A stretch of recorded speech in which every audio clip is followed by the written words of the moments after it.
if you are a friend to the poor and the oppressed and the hungry, the number one thing you want to do is drive energy prices as low as they possibly can be on every front that you possibly can manage. And that bloody well includes coal and petroleum and natural gas. And then we could add nuclear to that. And if you want to throw renewables in for the tiny percentage that they account for, you could do that too.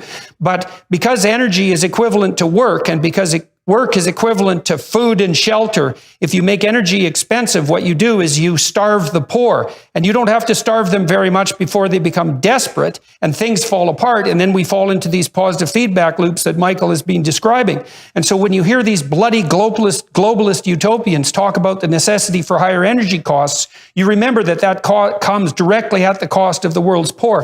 Chrystia Freeland, the Deputy Prime Minister of Canada, 2 weeks ago had the unmitigated and I would say quasi-demonic gall to announce publicly that $8 a gallon gasoline in Canada was actually probably a good thing, because Canadians should be reminded nonstop just how severe the climate crisis is every time they fill up their cars.